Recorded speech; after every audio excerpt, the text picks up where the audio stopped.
Welcome to Unqualified Advice, the show where we try to make sense of business, investing, and life with just enough experience to get ourselves in trouble. I'm Sean, and he's Dan. We both started different careers, Dan in IT, climbing the ranks to Chief Technology Officer in New York, and me in manufacturing, managing production quality across 3 countries. At some point, we both decided we didn't know enough, so we went back to school for our MBAs. Me at Columbia Business School, Sean at the University of Houston downtown. And after all that, we figured the best way to share what we've learned and what we're still figuring out is to start a podcast. So, if you like deep dives into decision-making, business strategy, and the occasional half-baked investing theory, or just enjoy listening to 2 guys challenge each other's ideas and occasionally admit when we're wrong, you're in the right place. Welcome to Unqualified Advice. Sean, good afternoon. Good afternoon, Dan. It's a nice sunny Saturday. I think it's the middle of May. May 17th is, in fact, just for a timestamp in case. You're like, I think it's the middle of May. So tell us how work life, or what's distracting you these days from knowing what day it is? Is it just too much vacation? No, I wish quite the opposite. I'm planning on pulling out the work laptop here for at least 4 to 5 hours here this weekend. Yep. So things are a little busy in general, just as I think they are at the managerial level I've reached. You tend to have 80% of your week spent in meetings. So to actually get things you need to get done, you have to carve out time outside of the normal 10 hours a day you might be in the office. But that's, it is the perks of the job, so to speak. These days, it seems like it's good to just be employed. Absolutely. I will say we are, oil and gas in general. I think there's been a lot of talk about it in the news and nobody should be surprised, but it's going through a rough period. Absolutely. Let me see here. I heard reports of 25% of the rigs being laid down in the Williston Basin, North Dakota, which is one of the most active regions in the U.S. And about 10 rigs I heard being dropped in the Permian, laid down to not be producing anymore. Which is that's probably only 15 or 20% out there, but it's still a big dip. It's particularly most in North of America. The product out of these basins stays domestic, or do we ship it out? It's a mix. A good chunk does stay domestic, but some of it ends up going and being traded to other countries where they have more refining capacity for that type of crude, depending upon what type of crude is being produced, which varies by region, whether it has a lot of sulfur or not a lot of sulfur, sour versus sweet, respectively. The energy markets are like such a beautiful example of how interconnected and globalized our economies are. And I don't think people realize it. It's like, oh, well, we drill over there and then I get gasoline at the pump. And it's like, yeah, it's a little bit bigger than that. And even a commodity that people see as, being pretty fungible is not always perfectly fungible. If you have a refinery that doesn't have sulfur scrubbers, you can't handle the sour crude. So it's of zero value to you, roughly. Yeah. It makes me wonder about the tiny little details, the tiny little questions that certain engineers have to go through too. So if the Shell engineer working for Ferrari's F1 team, are they thinking about all the way down to the source? Like, for my engine, it is so temperamental and high strung, I cannot have the North Dakotan oil. I must have the Gulf oil or whatever. I think after the refining process, that's been stripped out. Okay. Because that's what the refining process does: is get you refine it to its subcomponents, its base molecules, and then you put those together in whatever blends you need. So you get your 80 to 90 to 100 octane, whatever octane they run in F1. You mix in your whatever little jet fuel components you need to get those things to rip. So I think the refining process in general would, preclude most of those concerns for them, given that most countries do have some refining capacity. So I guess I could imagine a situation where maybe certain countries like, oh, I can't get that grade of gas here in a given country because our refineries don't produce it here and you have to import it. I could see some stuff. So I could see a possible thing having to consider that as a F1 engineer. That's a really good question, Dan. We need to meet an F1 engineer to invite him on and explain it to us, I think. That would make my year, frankly. Yeah, right? That would be so fun, yes. Preferably we could do it in the paddock. Yeah, I would be happy to just sit and listen while you ask all the questions, because I would just be like, yeah, that sounds. No, you'd be integral. I think your engineering mind would start spinning up. You may not have the same level of interest as I do, but you would start nerding out, and you'd get in there Oh, right I'm with me. sure. I'm sure. Yeah, I'm sure. I would We be. would have Well, two let's different talk about the angles. materials that are used here, please. What's going Yeah, on? yeah, and the origin of those materials. You tell me your brakes are from the Concorde. Yes, exactly. Yeah, no, actually, the production side of it, the how it's all made and comes together, that would be absolutely. The transmission alone, you could spend a week talking about the transmission. I'm. Probably longer, Oh, I'm depending sure. on your level of interest. I took a semester long class at Purdue, internal combustion engines. It was Oh wow, a semester just on the ICE, and how yeah, how it works, and it's one of the most complicated things. yeah, It's like it's even. why people can't manufacture cars like EVs. Easy, Mhm. easy. There's very few moving parts. It's battery motors and off you go. Like the I car itself is not a typically, unless you're like at the peak or something. It's not a marvel of engineering necessarily. Gadgetries maybe, but it's the actual engine that throws. I mean, that's why the car companies are the car companies. Is usually because that's of the sheer depth of their knowledge in internal combustion, which is crazy. their internal design books that tell them how they figured out how to do it over the years and to do it this way. There are so many factors. Like, you have to know fluid dynamics to think about how the gasoline is vaporized and fills the chamber, and you have to think about all your mechanics of basically all your what they call 4-bar linkages and how you turn linear motion into rotational motion. You have to think about the materials and what temperatures they can withstand and the Yep. pressures, and there is a lot of detail that goes into those, as you've pointed out. Yeah, you absolutely. We could, if any of you have fund engineers out there hear this and want to come on and tell us all about your job, we would gladly spend We would as love much it. time as you give us, because there's clearly a lot to dig into. Yeah. All right. We had a failed recording last week due to technical difficulties, and the topic that we were sort of mulling over in that failed attempt was, I don't want to take it from you, Sean. It was one that you plucked out of the hat.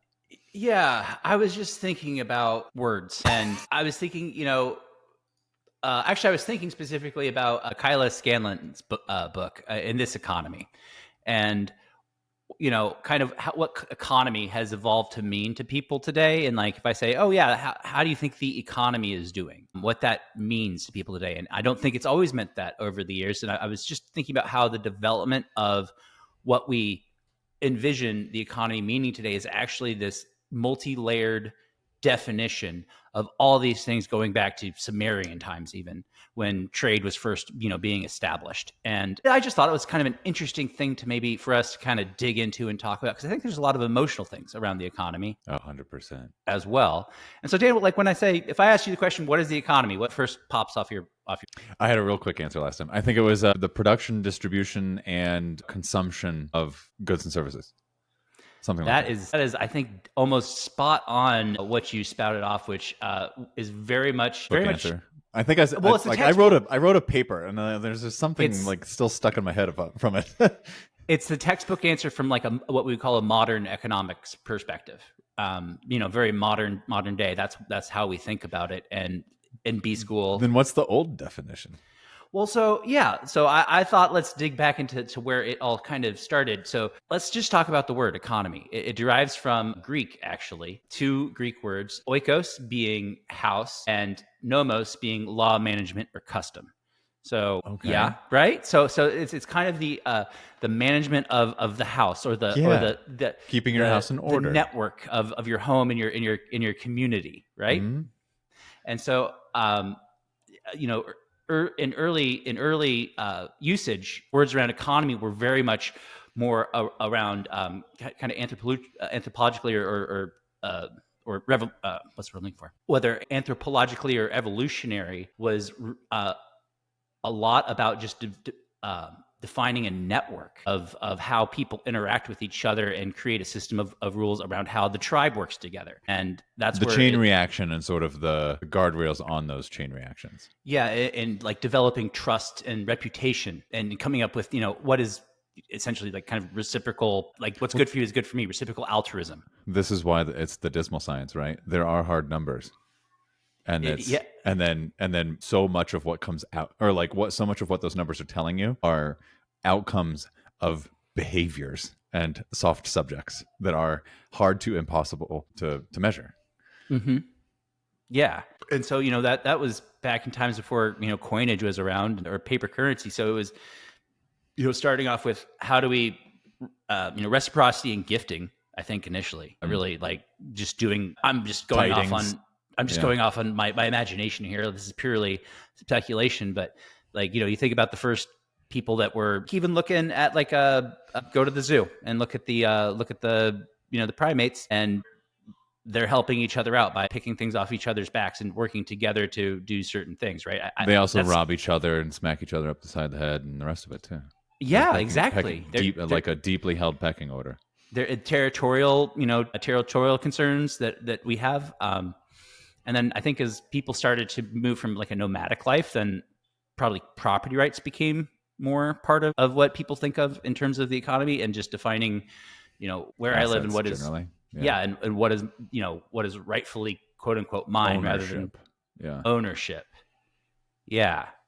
And eventually we got from there to, I think probably more like of a like people would think of like terms around the economy as like trade based, right? I'm going on the Silk Road and building. Well, then you start being able to assign worth, right? Even pre money, you'd still be able to say like the cow is worth 8 sheep, and 8 sheep is worth a bushel of wheat, and or whatever, right?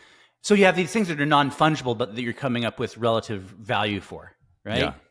And 8 sheep is worth a little bit different than someone else, and the same is true for money, right? $10 is meaningful to some people, and others are like, whatever, it's just $10. Yeah. So I mean, and they're again another soft thing, yeah, because what you're going to do with those sheep versus that cow might depend what it's worth to you, right? Maybe I'm well, it might save my family from starving, or it might just be another cow. Mm-hmm. Yeah. And I might be the only person in the village that now has a cow that makes milk that I can sell cheese from, or it might be your economy, that animal. Yeah. That I can then use to trade for other things that I want, and trying to, corner the market on fresh cow's milk. And I could see, I don't know. Yeah, totally. Did you ever play Settlers of Catan? Oh, it's been a long time. I love becoming a sheep baron. That's usually my goal. Is I just want a whole mess of sheep. That's my favorite. I don't know why. It just gives me joy to have just a stack of sheep that I'm just trading in and dominating with. Yeah, you would have gotten along just fine with the shepherds in where we Only were on in paper. Morocco. Only on paper. I don't actually want to deal with the business end of a sheep, Dan. Yeah, yeah. From Clarkson's farm, I can tell it's yeah, it's not exactly. There's a lot of like, this is a good idea, or like it's good to think about. Yeah. So yeah, like, and also, yeah, that's very true. Which is also, I think, part of the economy, is there's a lot of things that we don't want to think about have to think about in our daily lives. So we offload through specialization. Yep. And relative specialization or comparative advantage. And yeah, exactly. Comparative advantage. If I'm hell of a sheep farmer and you can't seem to keep them alive, then you go do something else, cut stone, and I'll take care of the sheep. Yep. Because I have a fresh spring on my property, and your property is all dry, and you can't support them. It's really hard to be the blacksmith and the stonesmith and the sheep herder and the right. Mm-hmm. Like, and that's how economies have gotten more mature, more specialized, and the floor, I would argue, has gone up. More boats have risen because of specialization. You can kind of think about it as, I think one of the cynical ways to think about it is, we went from sharing everything to stamping our ownership on everything and getting selfish. When in fact, another lens to look through is we've all gotten more specialized, and we've been able to demark what is and isn't ours. And through that, we've made a bigger economy. And through bigger economies, we've raised the floor with which we all live. If you were to be a king in the 1600s, you probably live worse than a lower middle class person in the United States today. Oh, I mean, they certainly didn't have refrigeration, other than maybe the status that you would have for feeling, or level of service, right? Like people would just wait on you. I mean, not all kings made huge kingdoms either. I'm sure there were some kings up in northern Sweden that just like had a group of 18 people, but he was king, and that's that. And I don't know that would be all that particularly. That's awesome, true. What do you mean when you say king? King can mean a lot of different things, I suppose. King of the lanes, Yeah. But I'm just, I just think like, when you draw these lines, I think it can start feeling more and more impersonal as like we get more and more abstracted from the jobs. Think about like, you know, the corn cob on your plate or the steak on your plate, and you have like basically no idea how that is made or delivered to you. Most people don't. I mean, I think they're so abstracted from their food. It's incredible. But this is how we've been able to all specialize and not concern ourselves necessarily through systems design and sharing economies, or maybe sharing economies there was the wrong turn of phrase, but you know, do you get where I'm going?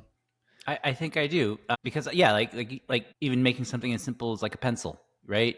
Something as simple as that. It's hundreds of different steps that are done by different locations, and you can't do it all yourself. You're not going to be good at cutting down all the trees in the forest and then, you know, shaving them down to the right size, or sourcing the graphite or what have you.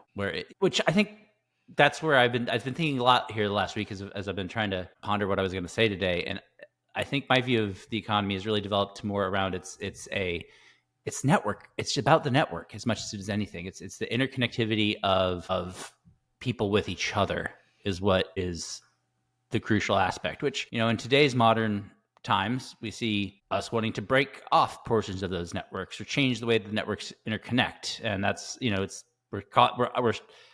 I feel we're starting to see some pain in what we would call, you know, the economy here in modern times. Which, yeah, like in the modern times, we judge it off of a bunch of numbers, right? We've boiled it down to What numbers data. we can collect and then use those as signals or extrapolations of Proxies for proxies. Yeah. I mean, if And therein lies why people can say that the economy is terrible, but I'm doing fine, because that's what most surveys say right now. mm-hmm. Everyone thinks the economy is in the dump, and they have felt this way for years, but they're doing completely fine. Yeah, which is curious. That's a total mismatch. Somebody should be doing is. not well if the economy is in the tank. Exactly, and I wonder why people have been feeling that way more lately. Is it more exposure to maybe seeing Instagram? Yeah, just exposure to seeing wealth. I think you see more of it. Yeah, and also the presentation of people is curated. That's like an ingredient. I'm not saying that that's the reason why. No, but I think there's some truth to that. I think there's a lot of, I'm only going to show the best parts, and I'm going to make sure my billboard is really pretty. And then when everyone sees your billboard, they're like, oh, man, that guy or gal is doing great. My life sucks. They just, and then they see a facade, and they see a facade, and they extrapolate that through. Because most of us are really good at, unfortunately, judging ourselves, right? And seeing the negatives or seeing what we don't have. And so, you know, comparison in one's mind is pretty evil. It's pretty terrible for mental health. And I think a lot of this stuff begs for that to be happening, whether it's TikTok or Instagram and so on. Okay. Yeah, I think you're right. Yeah. Well, they're comparison machines, Dan. They are like literally. Well, that creates tools, engagement, right? And then you get exactly. the little drip of dopamine and you keep going. You want to keep looking at it. Exactly. And you want to keep posting stuff up that, you know, people are like, oh, I think that's, I give you a like on that. 300 likes. Yeah. Yeah. That's a whole nother rabbit hole. But I do believe that is an ingredient in this mismatch between like what my life is versus what the economy is versus what people believe about our country, like, and how it's doing. That's bigger than the economy, because that starts bringing in like culture and direction and leadership and the rest of it. And I think, you know, there's just so many people that think it's I guess put me in that boat. I'm like, oh, that's kind of a mess. Is that okay? If it's not economy, is that community? Is that country? That's all those things to varying degrees. I would argue that the weights for each individual, if you were to break out those different categories, each individual would have a different set of weights on each of those categories, right? Some people would put country as a bigger weight than community, for example, right? Or the other way around, right? Yeah, but I mean, isn't a country just one big community? I mean, you hope. If you extrapolate, right, yeah, it doesn't feel that way right now. That's for sure. I feel like and too many probably Americans never really has historically, honestly. That's probably true. This is probably another place where, because of the internet and the coagulation of society, we're feeling certain things that have always existed, but we're feeling them more. And since we're feeling them more, they feel pretty damning and negative, even though it's kind of like maybe we should all be like, oh, it's always been this way, and just shrug it off. Not easy to do. I think we both kind of have a good feel for what we think, you know, economies are. I don't know why I particularly find this an interesting topic to think about. I enjoy the going back into history and reading about, I've been working on that book, A Glorious Exchange, Splendid Exchange, Yeah. and getting up through. I'm like to like 100 AD at this point, just as things have developed and changed from, again, they were just originally trading one good for another and setting odd prices. And then along came using something like gold as a medium for exchange, and saying, well, this one gold bar is worth so many sheep. But man, it's also amazing how much freaking gold used to move around the world. Even Yeah. like I was listening Seems to what dangerous, the right? relative value today would be, and it's like, oh my gosh, that's no wonder there was pirates abound. Yes, exactly. You know, Yep. Bandits on the road, even in how the does how United do States, you, like, does gold? I mean, there's still gold miners yeah, pulling gold out of the ground. What yeah, does that supply chain look like? Where does that gold actually end up? Like mostly going to mints to make coinage or bars, and then into vaults. bars and bolts. Yeah. It seems A like a little, hoarding activity to me. yeah. I mean, there's a little bit in industrial. Well, you can A little bit melt in the down an industrial. iPhone and get a bit of Yeah. a bit of gold out of it. Certain electrical And then applications. jewelry. Yeah. Yeah. A little bit of industrial jewelry. But yeah, you don't hear anybody going out and trying to sink a ship to take a ship to get at the gold anymore. That's Don't you? specifically. I don't know. Well, I guess maybe it's not. It's just what's ever on the It's ship. just it's a rich dudes in Denver now because you have to Yeah. have like a $400,000 submarine to get what's left. Yeah. No, I mean, Or although, $7 million I'm talking submarine. about I'm like not sure. active piracy. I'm talking about active piracy trying to go and like sink a ship, like they just left a port somewhere to get the gold Got off of it. it. You know, Yeah, because because ships I'm aren't sure it's carrying just that much like, gold these days. well, it's also probably in terms of the size of the ship. It's like one cargo container versus the other many thousands of containers are on the ship. Yeah, it's easier to hold because there's only 7 people on the boat. Yeah. The rest of it's just stuff. So it's easier to take over the ship and to say like, whoever owns this ship, do you want it back? I want 20 mil. Yeah. That's Yeah. today's pirating, right? Exactly. And that's also that's probably easier to spend too, depending. Yeah, I want it in unmarked Bitcoin.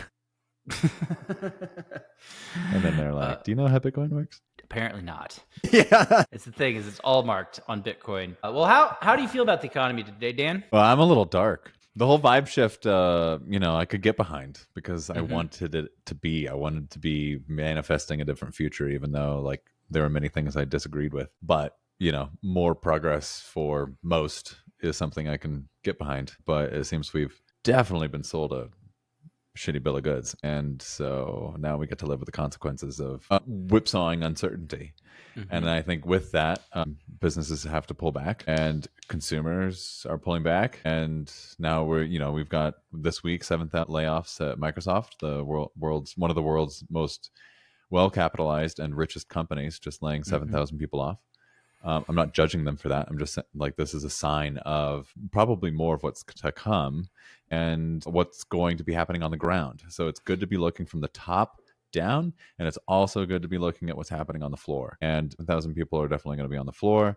There's a ton of government, I hear scuttlebutt and sort of, little stories coming out of DC and like little shops closing or more for rent signs or stuff like that because of how many federal workers have lost their jobs. Again, not passing judgment here. I'm just, seeing what's happening. And yeah. And then we got consumer sentiment from the University of Michigan recently. And we have now kind of matched 0809 levels, and at no time previously have we this When in 0809 did it tank? Was it once? Did it take for the market to actually fall for the consumer sentiment to tank, or was sentiment tanking before Lehman and Bear Stearns? Do you remember? now let me share Oh yeah, even better. that's the graph. Okay. So I think if you look 5, 6, 7, 8, 9, so 8 would be right. 8 would be like right there, right? Oh, I guess I can't see my mouse. Oh, there you No, go. you can. There you go. 8 would be like right there. Mm-hmm, yeah. When did the market crash? At the end of 08? Right here? Yeah, towards the end. So it looks like it was starting to tick up at when as the market was. Well, I mean, the market started to have troubles. There was a dip in Q1 of 08 that then there was a recovery from, and then it went off the table. table, And or this line, went off the. is delayed, matches that, but delayed off of that, right? Mhm. Yeah. Yeah, which makes some sense. So, but now we're seeing, this ticking up to these levels where we haven't had. I mean, we had a pretty good drawdown, right? That we've since Only in the recovered market, from. though, right? Like, I don't think the real economy. Well, I think the real economy is going to get hit here shortly, but GDP, I think I just saw had a negative, was flashing a possible negative print. Was it this Atlanta Fed I saw this week that it was looking like GDP might be turning negative this quarter, which would be in sync with this. And that's such a difficult measure too, because it's aggregating so many things, and it can't always go up. It's a question of how many quarters in a row do we have yeah. that negative GDP going. We one quarter of GDP, negative growth or flat is not a recession, but two is. So Well, I think this is also a good time to enter back into the thought process of the hard economy, the thing that you can measure, and the soft yes, economy, the thing you can't measure, because psychology plays a huge role, and the way people feel can be manifested into reality. And so I see this graph. Here, let me explain this graph just a little bit, especially for the people who aren't looking at it. This is from the University of Michigan. We can link it in the show notes. Consumers anticipate rising unemployment and elevated risks of personal job loss. This is the 3-month moving average. And you have a black line and a red line. The black line is probability of losing a job during the next 5 years. And then the red line is percent of consumers expecting more unemployment during the next year. Both have shot up hard verticals. And the dot at which the data has been collected for the most recent survey, there's no dot to match it until you go back to the 0809 crisis.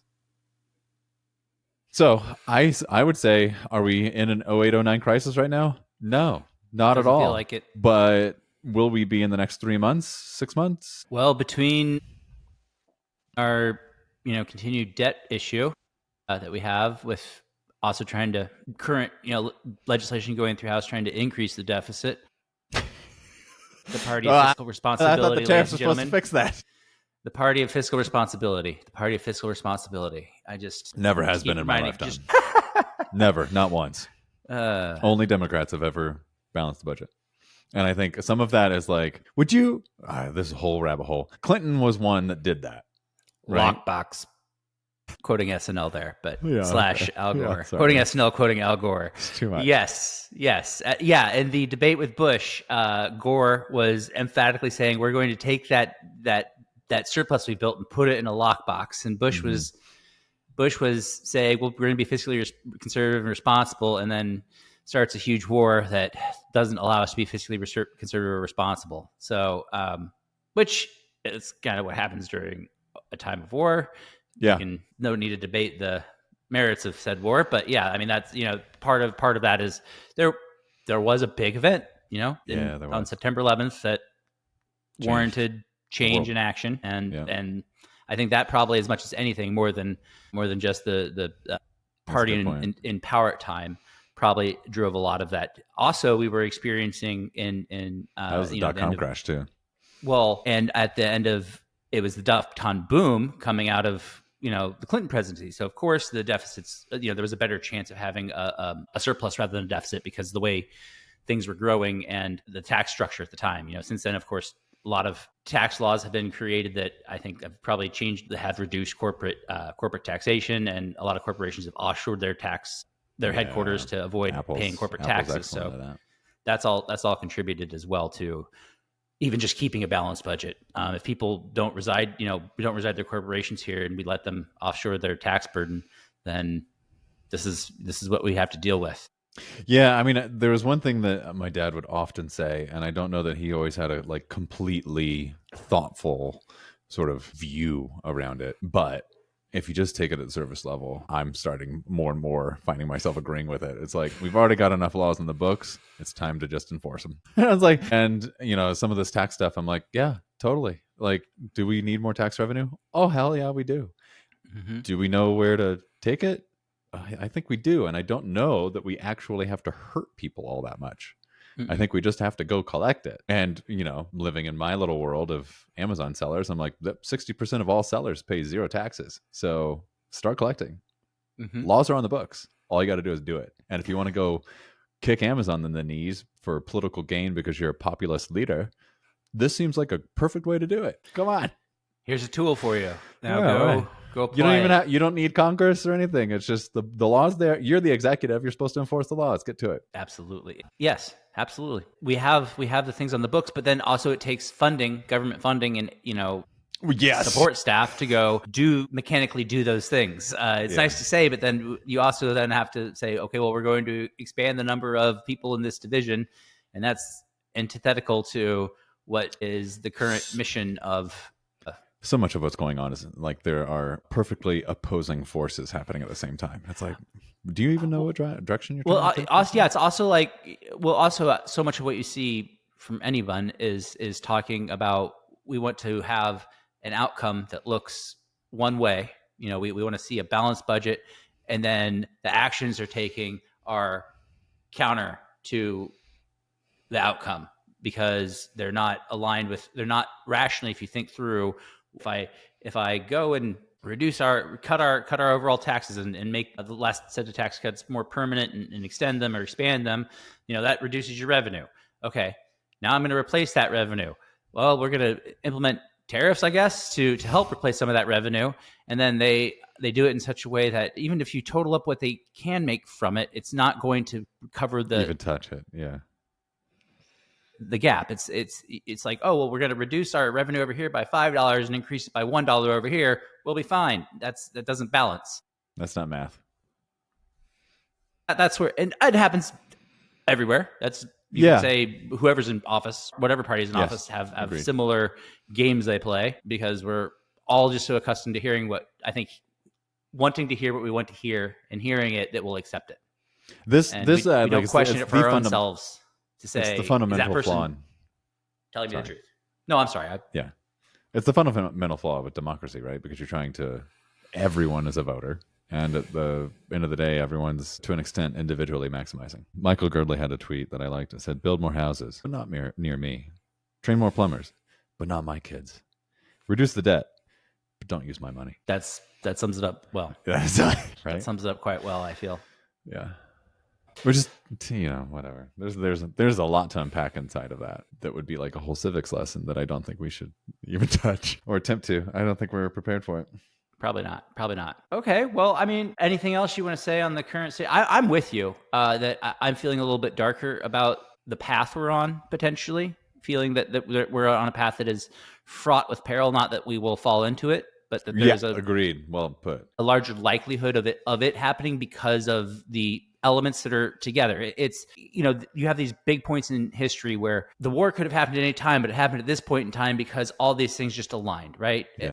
You could say that about World War I. You say that about World War II. Things could have happened at a different time or in a different way, but you just have the elements around and a chain reaction starts to occur and you don't know where it's going to go. And maybe it goes somewhere, maybe it goes nowhere. Maybe a spark happens and we see, a few houses burn down, but then, okay, we get it under control and save the city block. Or you have a wildfire or a fire come through and just wipes out the Palisades. You don't know. It's just what elements are there for things to go ablaze and in a negative direction. I don't think we're locked to see anything terrible. It's just that I feel like there's an elevated risk of it, and it has me on edge, I suppose, and it makes me uneasy, and that's what sucks. So in your mind, you're visualizing this like possible off ramp that's unpleasant. You wouldn't wish this on anyone, but at the same time, one of the things that I feel is a truth these days right now is that trade routes and priorities and soft word called friendships are very rapidly getting rewritten around the United States rather than with the United States. That has me gravely concerned about the future for my kids. I think that's a very good point that we should all be thinking about more, is not what does this look like next year, but what does this look like in 10, 15 years, 20 years, because of the things we're doing right now that are shifting policy. as the policy shifts, what will be the outcome and how will it impact the future, right? Not just next year, is the stock market gonna rip? Is it going to then be stable because we've set up a system where earnings can continue to grow because we have free exchange of ideas and goods and are able to sell into global markets, or have global markets sell into us the cheap goods that we don't want to specialize in? So Yeah, we'll or is the see. mostly uncensored internet the priority worldwide, or has the firewalled Chinese internet taken over Mm-hmm. as like a weirder sort of dark? I don't know. I don't think that could completely happen, but like as a demonstration of who is the cultural leader in the world. Which Well, world would you rather live in? I don't think I want to live in the censored world particularly. I don't. I mean, ours is a little bit crazy and fraught with disaster sometimes, but I'll take the free and open any day. Yeah, at least then we can see what's going on, I think. Although, who knows? Maybe it's just so much misinformation, it doesn't matter. Maybe there's too much signal to noise to signal to actually Yeah. do anything with it. We're all drowning. Yeah. Yeah. Like, Drowning in fake information. It's not even about fake information. It's just like so much information that it's at just, some point you don't even know yeah, what is real. amusing ourselves to death. It's just information overload. We Yeah. can't, we can't process it. And That book, man, nailed it. yeah, that's a What was it? good short one. 1974? Yeah, 83, 84, right in there. Oh, wait, no. Was it 70 or 80? Did you say 70? I said 74. Let's I don't remember. All I know, still prescient today. So what have we got in the hopper in terms of rate cuts for the year? Make a prediction. Rate cuts or rate changes, I should say. I shouldn't. Yeah, we shouldn't assume it's going to be a cut, but I anchored you. you anchored me to that. 1985 on Amusing Ourselves to Death. Well, you have certain parties putting pressure, trying to get interest rates down as quick as possible, as much as possible, to unlock cheap credit to try to start a new business cycle. You have other people worried about ongoing inflation. And again, we're going to probably see a wave of, it will at least be a wave of, it might be transitory, but a wave of inflation Yep. stemming from the tariffs. And let's talk about what we mean by transitory. It's like we get a 20% price jump and then it steadies off. Yeah. That 20% price jump is 5 years of 5, 6, 7 years of inflation put together at once, maybe. And that's what I think is the big deal. It's not that it's just, is it because wages can't just automatically jump at the same time. Mm-hmm. If anything, they're going down. So, or like not being actively suppressed, but through layoffs, like the amount of money in the economy, going back to the economy is payroll, that gets suppressed. At the same time, prices are rising. Isn't this stagflation? Exactly. So that's more of a demand. Is that way? What does that lead to? Is that demand destruction or supply destruction? Be demand destruction, right? Demand destruction, because if I can still get all my things, they're just they're 20% more expensive, and I have to pass that price on or go bankrupt. Then I pass that price on, and then people decide that's too much, I can't pay that, and I'll wait to buy it. Then you've destroyed demand, even though people might still want it, they can't afford it. Yeah. So ultimately, but either way, with that demand destruction, though, you'll have from that, the inflation that we're going to be seeing is not something that can be addressed with rates. It's not as though we have an overabundance of demand that people can't make enough of their products that they're selling into frothy markets that they can raise prices with. It's that, this is really interesting. So it's a one-time jump created by policy, right? Mm-hmm. At the same time, more layoffs are happening. So you could, let's just play the scenario out in whatever we're going to design the scenario. Unemployment ticks up, and the Fed has two main objectives: steady employment and steady prices, right? Mm-hmm. And if you get a one-time jump in inflation that is 100, let's call it 95% due to policy, and it was a one-time known jump. It's measurable. Not that you can trust this guy to only do it once, whatever. Setting a lot of things It's aside. measurable with what we call a tolerance band. Now, that tolerance band might be plus or minus 200%, but Okay. Moving on. But couldn't you cut rates and expect to not see a dent in inflation in the wrong way, right? You've got the one jump that's in the books when we've moved on. But then you cut rates because the economy is actually getting worse, because you just destroyed demand and people are getting laid off, and you need to juice the economy. Yeah, so this is a situation where I was trying to think of like a counterpoint to why you wouldn't want to raise rates, and the one argument is inflation currently, even without tariffs, is still elevated. It's close to 3.32. A good chunk above the target of 2%. Actually, wait, no, it's down to 2.8. I think the last CPI was 2.8. It had cooled a bit. thought it was Yeah, I thought so we're good. If I was, it's I'm not it's the moving, Fed, but like I'd be like, it's we're moving. good. It's moving in the right direction. Yeah, it's been moving in the right direction. So I think that Yeah. it's appropriate for them to consider another cut here soon. And with that other demand destruction, I could see more coming. That's what I was trying to get to. Is like, what are the mechanics that are going to lead us to what the Fed decides to do? So I'd say by the end of the year, at least two. And well, let's not just say two, because that's is that a quarter? Is that I'd say we're dropping at least 750 bips. You mean 75 bips? Wait, yeah, 75 bips. Okay. Yes. I was like, you're gonna no, negative, no. baby. That'd be negative. Yeah, no, I'm sorry. We're not Norway or wherever they had the negative interest rates for a minute. Japan, yes. We're not Japan. No, yeah, 75 bips. I'm sorry. Yes, 75 bips. I'd say, I'd say knock 3/4 of a point off is where I think we end up, roughly, by the end of the year. So you think like a soft 25, and then they come in harder at 50, and that's the year. Something like that. Mm-hmm. And that acceleration also, I think, is what I worry that they have to accelerate. That's why I was saying I don't want to just say two. I think they have to make one, and I think they're going to have to make another bigger one later on the next meeting, basically. Yeah, because we're still seeing a lot of all of this stuff that we've been talking about for the last 2-3 months in terms of this is lagging. The impacts are lagging. Yeah, it's not in the numbers at the beginning of the year. Starting. Yeah. At the beginning of the year, we were talking about the idea of tariffs. I said I think we're going to see a 20% jump in layoffs this year. Right? That was one of my predictions for the year. So far, if you look at JOLTS data, we're up about 7-8%. So that when you look at the layoffs, so while it's not 20% year on year, we're moving in that direction. And as we approach 20-30% jump in that number, things start to get squishier. Though even with a 20% jump in the layoffs, we'd still have a pretty strong job market from where the current baseline. Really? So it's not like doom and gloom, I don't think. Well, I remember like when the Fed first started if it raising, keeps escalating and it keeps rolling, I don't want it to pick up steam. That's what I worry about. That's what I worry about too. I think they're going to end up having to cut rates harder. You got to listen to the Fed guy, the Atlanta Fed guy on Odd Lots, because he was talking about one of the, I think one of the judgments against Jay Powell is that he waited too long to act on inflation.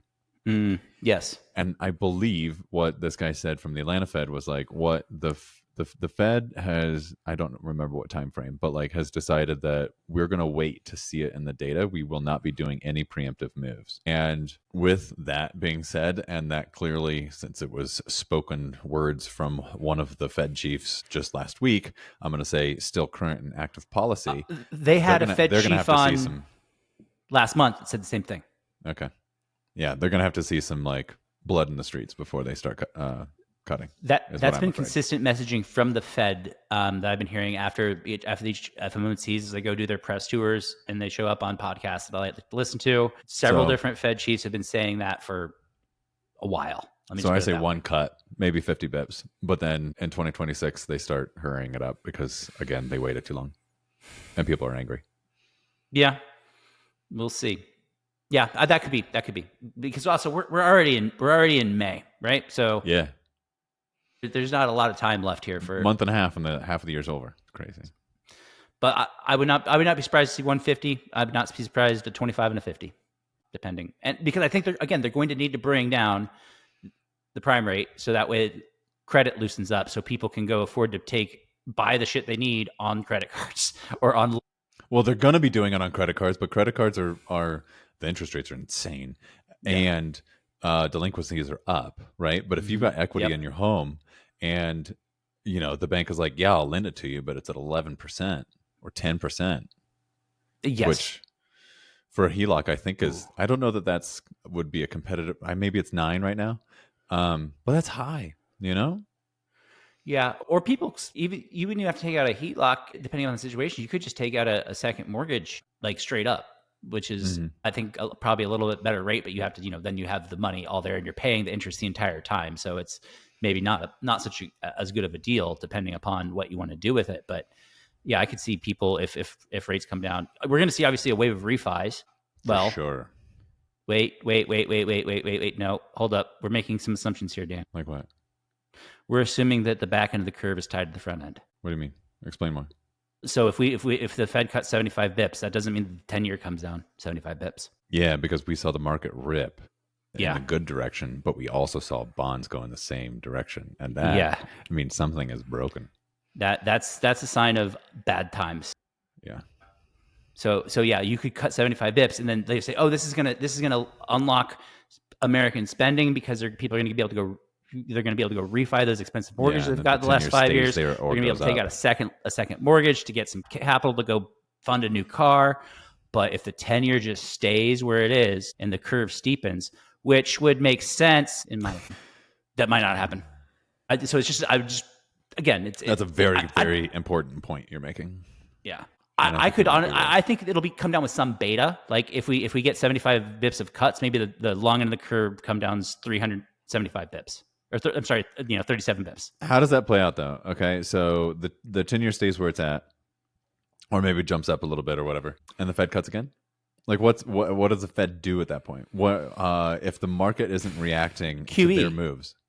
They start buying. That's how they've controlled it in the past. They have to start buying bonds off at the open market to actually drive down price and grow their balance sheet. At least as I've understand it from conks, I think that's what happens. Yeah. Okay.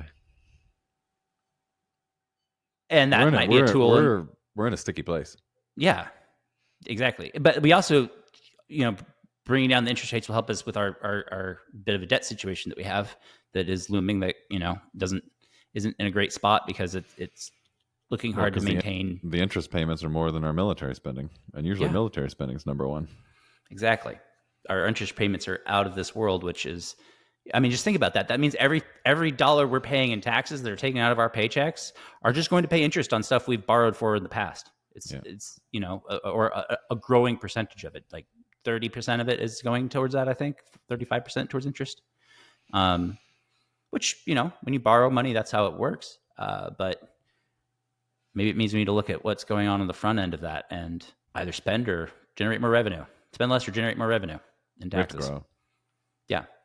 So to grow. So some of these things we're talking about, like rate cuts, might help grow the economy and solve some of those issues. So it's a very that's part of the gamble. That's the gamble, right? It's like, will it? Wow, maybe. You kind of got to diversify the measures you're taking, because not any single one of them is going to probably be the measure that solves an issue, but you need a set of 10 things going on trying to address the problem to make it happen. A little bit of tariffs, a little bit of rate cuts, a little bit of weird American exceptionalism leadership, hoorah kind of thing. And what other ingredients can we stir in this pot? A little bit of the idea of Doge that actually works, though. That isn't a hype job. I wouldn't even call it hype. It seemed like ideological, like an ideological cleanse, rather than actually looking at the numbers. I mean, that's true. If you look at Elon's ability to cut expenses and do things cheaply, he has an amazing track record at just that. So putting him in charge of that, awesome. But it just became in my opinion, it became an ideological purge mostly, rather than does this make sense or does this not make sense? And let's cut where necessary. That's very true. Which I think is how he mostly behaves in his organizations. Maybe not in the past 2 years. I don't know.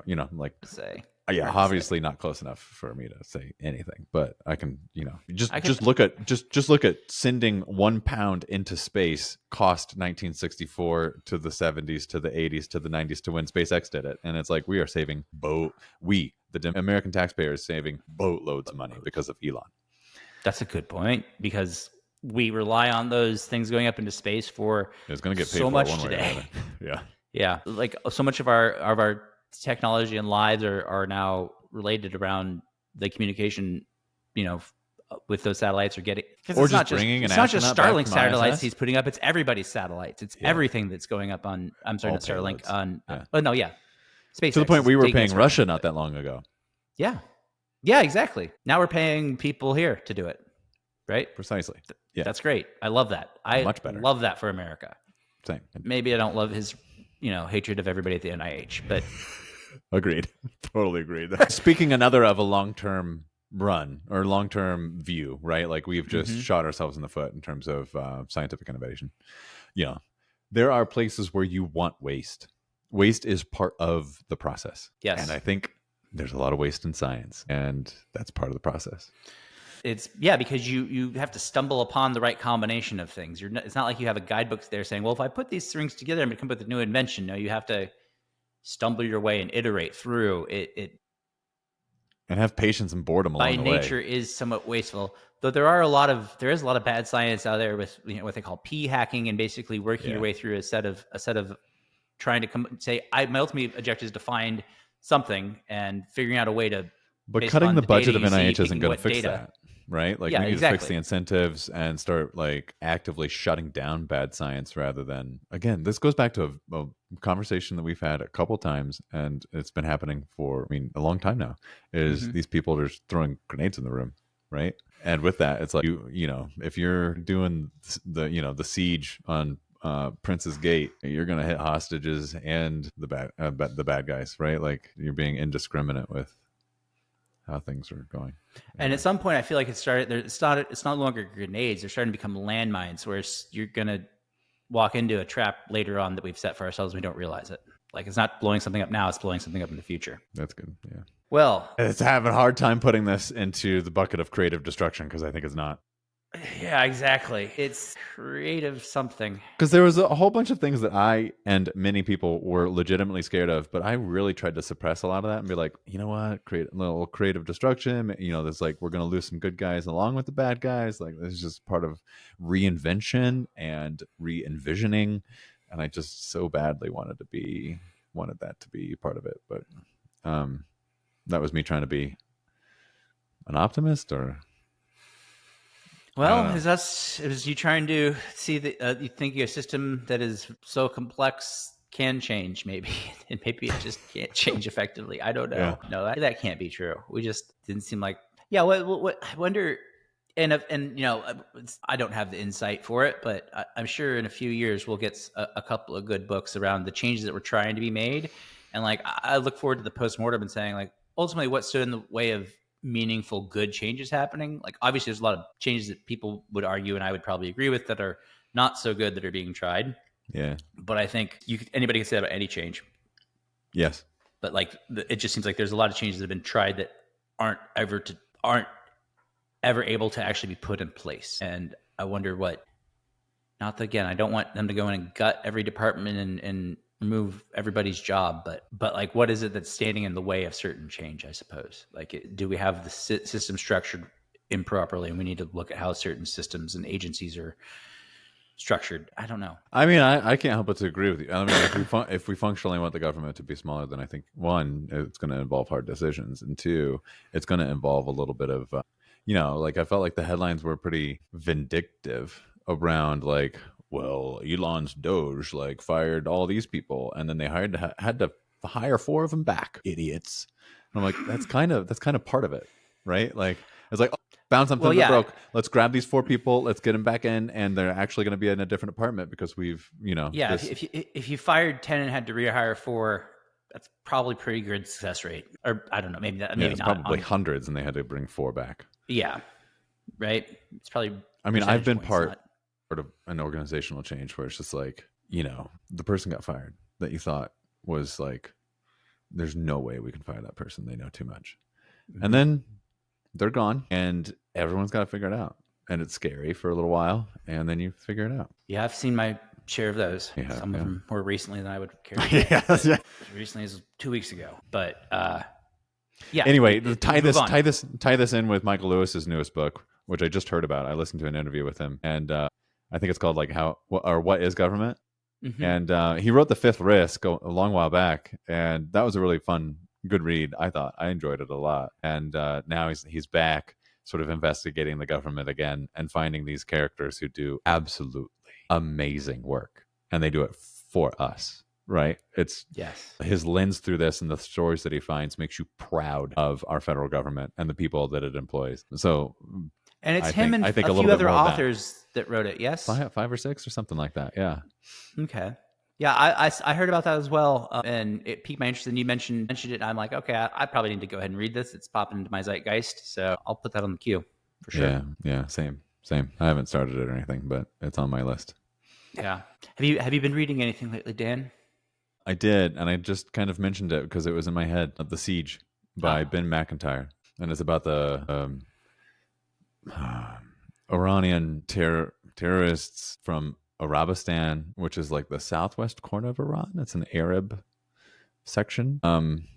And anyway, this is back in the 70s or 80s or something like that. I don't have the dates off the top of my head, but it's so the terrorists take over the Iranian embassy in London and they hold everybody hostage, and then things deteriorate from there. And I think the SAS goes in and takes out the Tangos at some point. Ben McIntyre writes like really cool, like spy, real, like it actually happened in history books. So this okay, that sounds pretty interesting.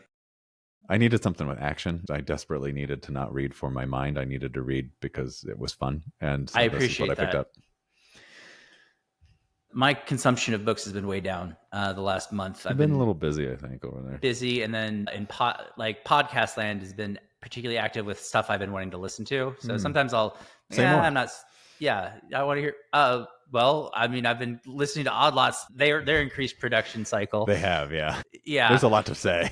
Yeah, so there's been a lot to say, and that they've been tapping into that I've been exactly. The Ben Williams and Dimitri Kofinas podcast that you shared, the 100-year pivot. Grant Williams. I've listened to the first 3 episodes of that now as well. Really good, right? Yeah, the piece, the episode with Neil Howe was just wonderful. I will put that in the show notes. I recommend that to anybody who is a fan of The Fourth Turning, because it's him talking, one of the writers of The Fourth Turning, talking about his thoughts on it and how he sees it playing out today, in real time. Yeah, exactly. And had a lot of interesting perspectives that I cannot possibly put as eloquently, so I will just point you in that direction. And then Russell Napier was the other episode that I thought was pretty good. It was pretty good. It gets a little bit more in the weeds. Well, I guess they're all sort of in the weeds. The Hidden Forces podcast. It's a little in the weeds. If you're not prepared for, Russell Napier can really interesting guy though. Yeah. I had a couple of spots I had to go back and like rewind and say, what? I don't think I understood the meaning of that. So I've been listening to a few more podcasts on my commute than lately, where I normally I'd down an audiobook, just as things have been interesting, and we're living through exciting times and possibly events that will be written about in a way in the history books that not every year has events that are like this. I don't think. It sometimes feels like it does, but I don't think so. Why does it feel like I've been feeling that way about life for the past 5 years? That's I just think about I just think about 2010s and how I just did stuff and I lived my life. I went to work and things were mostly pretty good. And then, well, you have those 2 extra mouths to feed that make everything maybe a little more, raise everything to a different level of your consciousness, or the late 20s. We had the Trump presidency, which was exciting. The Trump one was exciting, to say the least. But then, we had the pandemic, and then it feels like from the pandemic we had then from the inflation. Pandemic forward, we just have had these, once in a life, like, what do you want to call it? Like a little pit, like it's a period where it's like, wow, we had a pandemic, and that we haven't had that since 1918. Now it's like we have a potential economic pivot, let's call it. We don't know exactly what's going to happen. That is possibly once in a lifetime kind of thing.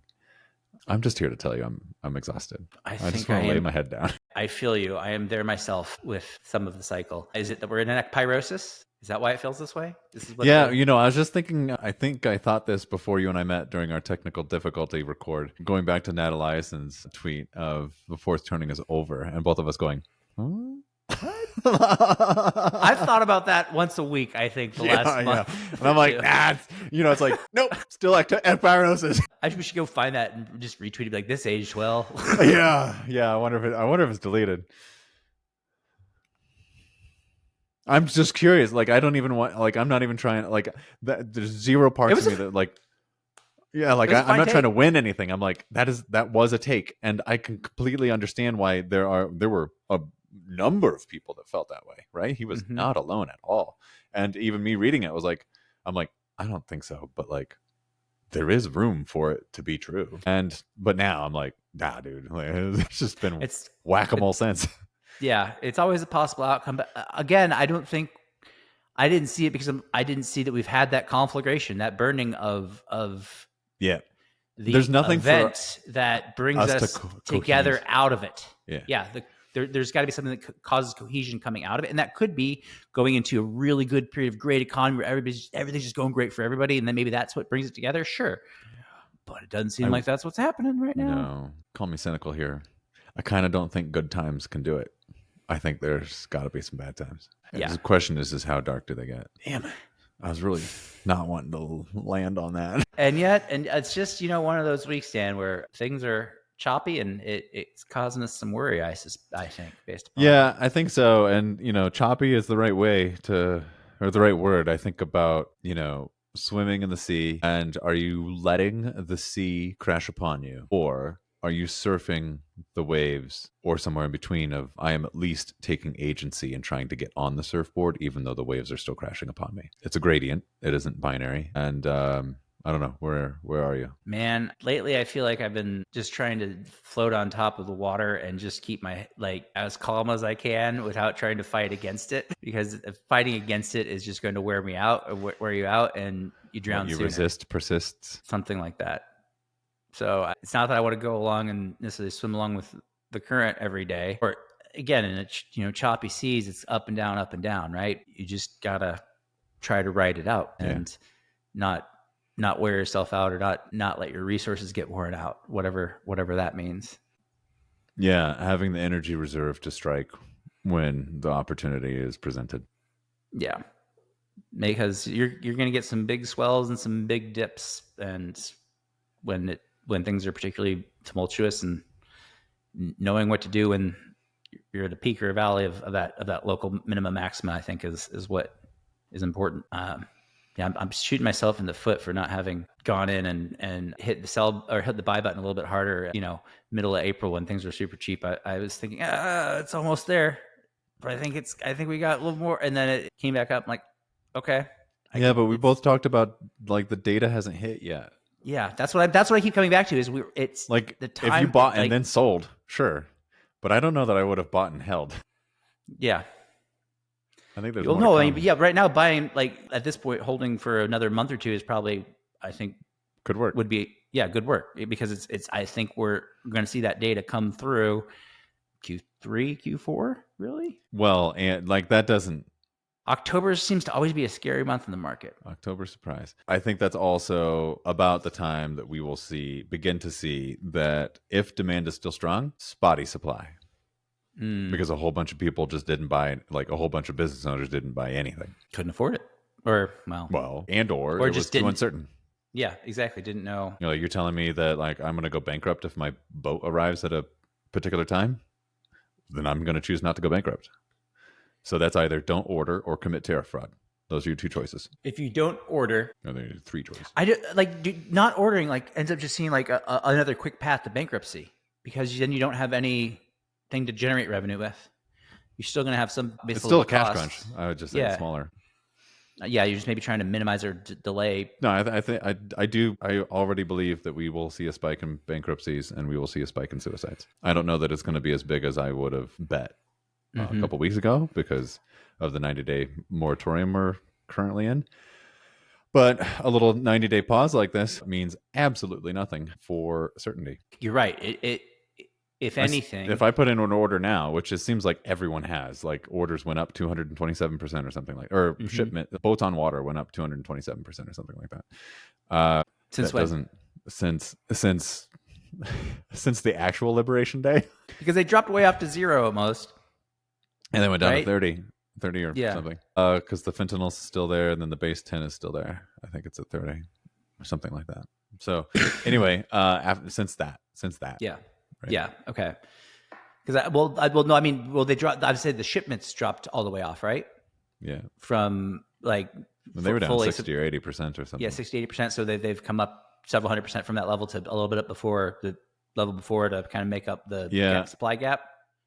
I'm piecemealing data together. It'd be interesting to get a graph on that to see is this current rise get us back to pre-actual Trump labeled Liberation Day levels or not? I want to see that graph so I can just look at the area under the curve, because if the area under the curve is neutral, then this all washes out in 3 months in terms of supply. Yeah, maybe. Or 6 months, but It'd still be spotty, supply though. availability. But it'll be true. It would be And who who's had money. supplying and what's supplying, Yeah. and what's at what cost. I mean, listen, the CFO of Walmart was on CNBC this week saying, we're pretty good at handling 3% price increases. Like, we can handle that in our system. What we can't handle is 30% price increases, which is what we are seeing. So the people they buy from are increasing prices. Exactly. By a lot. But because they have to. Well, it's not even the people they buy from. It's the prices for the tariff, right? It's not like not that their suppliers are actually raising prices. Pick 30% out of thin air. Yeah, the costs for delivery. The landed costs have gone up 30%. Whether there's a middleman on that purchase from Walmart, or if Walmart is directing the manufacturer. The landed costs still went up. It doesn't magically just not get paid. Yeah, and if there's middlemen, it probably went up more because you end up having a markup that's applied onto the costs, and that markup can be can compound, can be multiplicative. So you never know. Well, no, you do know. It's going up. Yeah. It's going up. Yeah. I heard some of that interview and saw some of the things that were said after that in the media about certain people in certain offices were saying that they should just eat the tariffs, which seemed improbable looking at actual. Improbable is one way to put it. Another way is to say that the math doesn't math. Yeah. What you're wishing for is the people saying that stuff and people feeling that stuff. What they're actually saying is, I want my Christmas tree to be empty. Because if absolutely everyone in the economy is not allowed to make a profit, then there is no economy, going back to how we opened this discussion. Yeah, exactly. There's no motive for anybody There's no motive to do anything for anybody else. There's no reciprocity. There's no trust. The network breaks down and everything goes.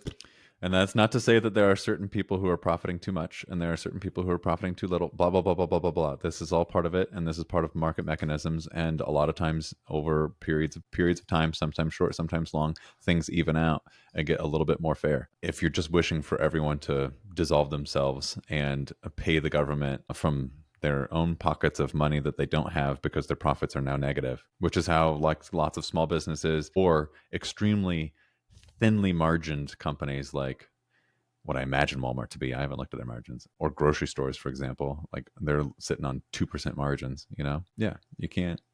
That's not going to fly. That doesn't make the economy spin. Let's see. Walmart's operating margin in 2024 was operating margin 4.3%. I don't. Yeah, there you go. Gross margin. So you raise COGS by 30%. Where's that coming from? Mm-hmm. Yeah, exactly. Because not most, but a significant portion of their costs are COGS. The CEO could be like, "I'll take a $1 salary," and you have not even made a 0.1% difference. It does not matter. Nobody would notice. We're talking billions of dollars in tariffs. They collected like 16.8 over that time billion. Jeez, wait. And what period of time was that? How long was that? It was like April 1 to a month, May something, month and a half. Yeah. Okay, but still though, take that, multiply that out times 12. That's 600 billion, and that's still 4.8 trillion shy of making up the budget deficit. Give or take. Yeah. Shit. Let's say I'm off by half. Crazy. The sheer magnitude of these numbers is, and here I am just like, Can I just make an extra $5,000 a month? Like, yeah, that would change my life. Yeah, right. Well, when you have 360 million people all contributing to these numbers, it becomes a little more balanced. 360 million of the most wealthy people on Earth, or maybe wealthy is the wrong word, but at least high income. Yeah. What is the right? I mean, doctors make like 55K in the UK, right? Like, I don't think people realize how depressed salaries are for certain things on the European continent. They just kind of think it's like the United States over there, and it's deeply, deeply not like the United States. Mm-hmm. That's an interesting thought you've given me around when we define wealth. Is it salary? Is it the optionality that is provided, like the opportunity costs of what we do with our time because of the favorable, exchange rate we have on our time to a currency.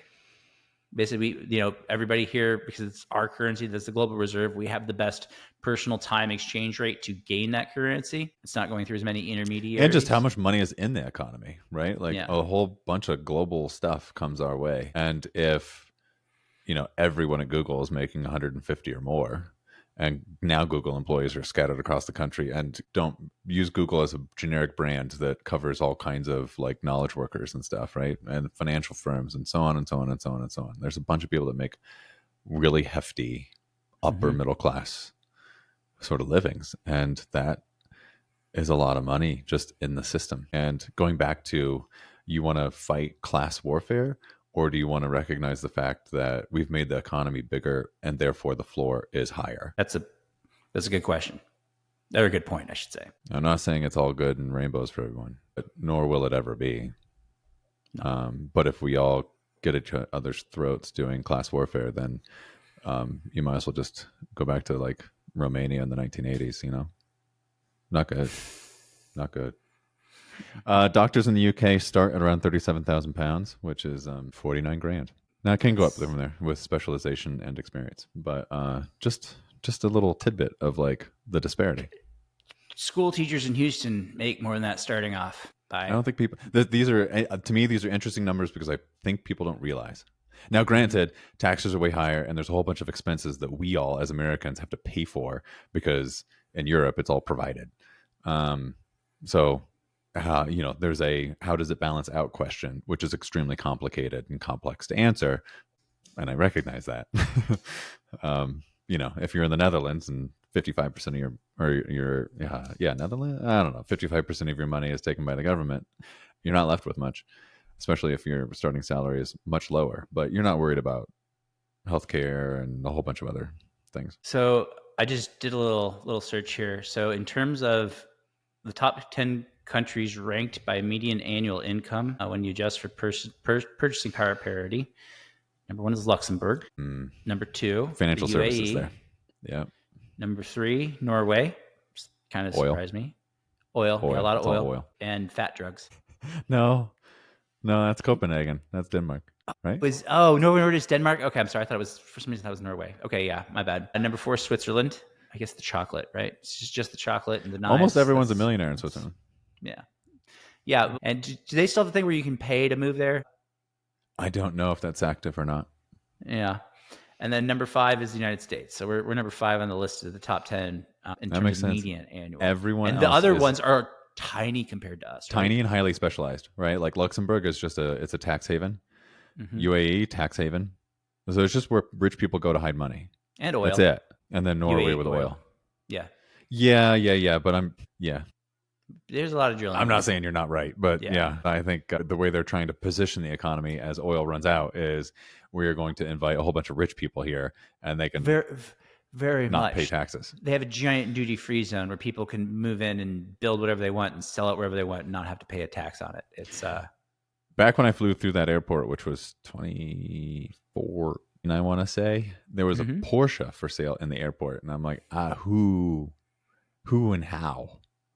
Like, do you just talk to the guy and be like, yeah, I live in Denver, have it at my house when I get there? I was curious. I was like, this is exemplary of what's going on. Wait, was it at the duty-free shop by chance, or was it probably? It was on a pedestal and it's for sale. It was for sale. It was a Porsche Cayenne Turbo. Yeah. I wonder how many they sold through that airport. I would deeply want to know. Yeah. I just figured like maybe I'd fly through there again one day and I'd be like, here's another car for sale. So it must work. But I haven't flown through again, so I don't have any closure on that. Okay. Well, I'll let you know if I get to go. Yeah, totally.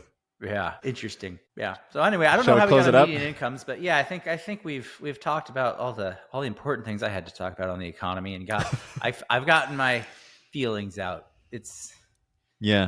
I'm not. We're all in an interconnected network that is very tentative and shifting. It's shifting sands, and the promise or threat of change is intimidating, right? Yeah, and I think on our last episode, I said something like, I'm sorry that I'm talking about tariffs and all that again, but it's like 90% of my job now, and I still feel that way. Like trying to figure out where we're going and what is and is not true Yeah. is now like 90% of my job. And so until that changes and we go back to the land of like, I know what the system is and what the system designers want from me. Until we get back there, um, being a small business owner, this is it. It's political and macro focused. It's not nearly Yeah, focused on the business as that's a good you point. might We're think. looking at this, from our lens of what's impacting our lives as, entrepreneurs and in business. And these are the things that are in those lenses playing, just causing massive shifts and massive changes. Yeah. In my workplace, we're just seeing so much shifting, changing, restructuring, repositioning, all as a result of these things. And, the effects are real and are just starting to come through in the big data. And I think let's try to maybe avoid talking about tariffs till after the middle of June, when maybe we have a little bit more big data out there in the world. But we'll That's a good see. point. I don't think I'm going to have anything else to say until we start getting some new data and to see what the next step is. It's Yeah, right the now, rest of it is going to be static feelings. Just yeah, more more of of the me same. saying the things that I still feel Yeah, yeah. every day. Yeah. But still, yeah, we'll come up with something. Yes, we will. Well, thanks for tuning in, everybody, for another episode of Unqualified Advice. Thank you all. We'll see you next time.